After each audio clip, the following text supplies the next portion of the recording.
luego vamos a tener mucho tiempo para hablar de eso, porque decía Eduardo que para él le ha crecido Stanley Kramer. Para mí también, no sé, la hora final, ahora lo has citado tú, Fernando, es una película que está muy bien. A mí me gusta mucho. Don Antonio Sarrión. Don Antonio Sarrión. ¿Qué pasa? Que les saludo a ustedes con mucho cariño. Tiene una relación con el cine de Kramer y con esta película en particular muy variable y muy contradictoria. Es decir, salvando el momento en que la vi en su estreno, el año 61-62, en mis años de Murcia, y que fue un chaparrón de información realmente que nos dejaba anonadados, y además tampoco tenía uno elementos para juzgar de sus bondades cinematográficas. Luego, en sucesivas visionados televisivos, tengo una relación mala, es decir, hay veces en que me parece insufrible y otras me parece estimable, de manera que no ha ido creciendo, como en vuestro caso. Y quiero esta noche, es decir, comprobar una de dos, a ver si se asienta y la puedo admitir. ¿Y por qué? Pues porque la concepción que tiene el cine el señor Kramer me parece dudosa. Primero, él se ata muy corto. Ideológicamente es perfecto, a mi juicio es un hombre totalmente coherente, es un ciudadano ejemplar en ese sentido, ideológica y políticamente, en mi estima, y por supuesto en el afrontar grandes temas cuando los afronta, como puede ser en La hora final el peligro de guerra nuclear, en Fugitivos el racismo, y aquí algo tan importante como el nazismo. Son problemas eternos y que siguen, como decía muy bien Eduardo, en plena actualidad. Pero ¿qué pasa? Que eso no es suficiente. Le falta, posiblemente a Kramer le falta inspiración. Todo lo que es de riguroso en la preparación y de prolijo en el sentido mejor de la palabra y preocupado por los detalles, pues realmente, es decir, ocultan algo que le falta. Y le falta...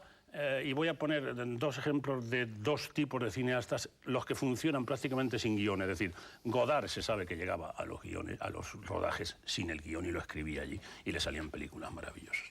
Y Ford, también se sabe, otro gran maestro, se sabe que cortó en una ocasión, le dijo al script que le diera el guión y cortó porque llevaban retrasos no sé cuántas páginas y siguió y le salió la película perfecta. Eso en cuanto a prácticamente eliminación del guión. Y luego en guiones que a mí me parecen triviales o folletinescos o efectivamente melodramáticos o qué sé yo, banales, pues han hecho películas maravillosas, autores que no son de mis favoritos, pero que realmente son autores como Douglas Sirk o como Leo McCarey, con materiales bastante banales.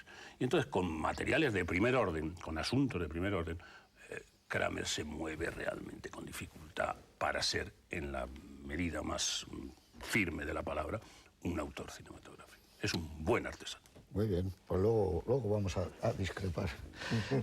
Quería matizar una cosa. Siempre se dice que la anécdota que tú has contado ahora, Antonio, que John Ford, le dijeron la película lleva unos días de retraso, cogió el guión y le rompió las páginas. Dijo, ya estamos el día. No es exacto. John Ford cogió y dijo, traer el guión. Y vio el guión con detenimiento.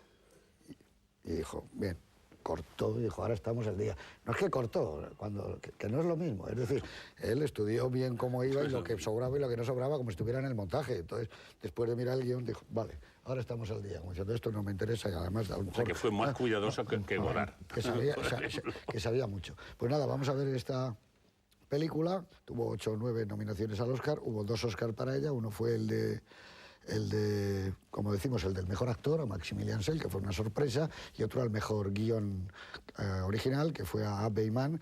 Él estaba nominado como película y estaba nominado Stanley Kramer como director, y la gran sorpresa que nunca se esperaba es que no le dieron el premio, pero sí le dieron el premio Irving Thalberg al mejor productor, lo cual me parece justo, porque fue uno de los grandes renovadores de la industria.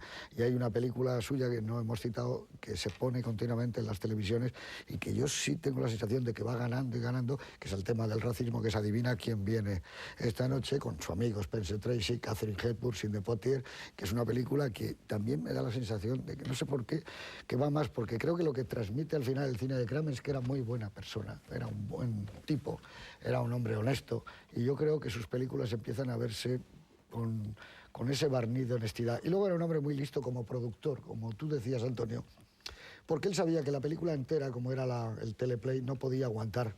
Y entonces le pidió que abriera el guión a Mann. Y lo abrió muy bien, porque curiosamente, de lo mejor casi que empieza a quedar ya de la película, es la historia de Spencer Tracy en esa casa, cuando entra en la cocina a hacerse un sándwich, cuando va con Marlene Dietrich fuera al cine. Es decir, que era un gran productor y que tenía una gran intuición de cómo debían ser las películas. Pero para no descubrir nada, vamos a verla con todos ustedes, vencedores o vencidos, Juicio en Nuremberg de Stanley Kramer.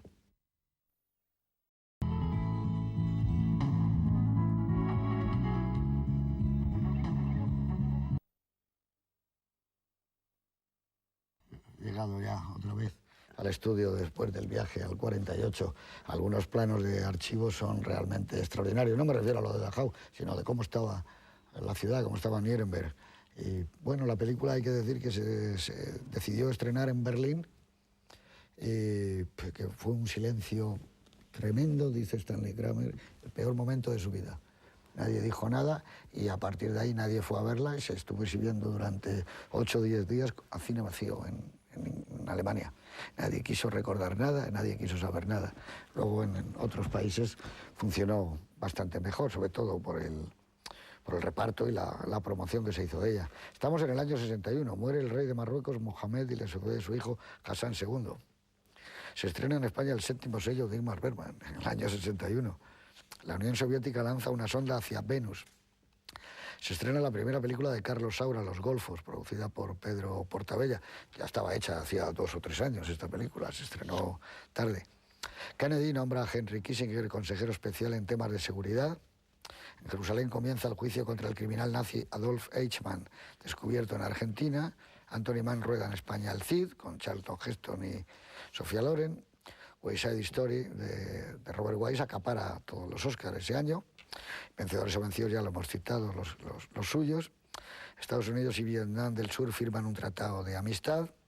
El Real Madrid se proclama campeón de la Liga de Fútbol con una puntuación jamás alcanzada hasta entonces. Los exiliados cubanos en Miami, con la colaboración de la CIA, intentan desembarcar en Cuba y sufren una gran derrota, un desastre en Bahía de Cochinos. Está ya el escándalo Viridiana, que se acaba de obtener la Palma de Oro en el Festival de Cannes. La crítica premia en ese mismo festival La mano en la trampa de Leopoldo Torre Nilsson, estupendo director argentino. El primer premio Formentor de novela lo consigue García Hortelano con Tormenta de verano, también un escritor estupendo y desaparecido. Gabriel García Márquez publica El coronel no tiene quien le escriba, ahora está ya con sus memorias. Entonces no era muy conocido Gago en el año 61, muy poco. Aparece la novela sobre dioses y tumbas de Ernesto Sábato. Muere a los 85 años el psicólogo suizo Carl Gustav Jung, autor del Yo y el inconsciente. Pasaban cosas en el 61, ¿eh? Jacques Anquetil gana el segundo Tour de Francia, ganaría 5, ¿no? 4, ¿cuántos ganó en Durán? 5. 5, entonces 5, también. De los 5. El Atlético de Madrid se proclama campeón de Copa, vence al Madrid 2-3 en el Bernabéu, entonces todavía Estadio Chamartín.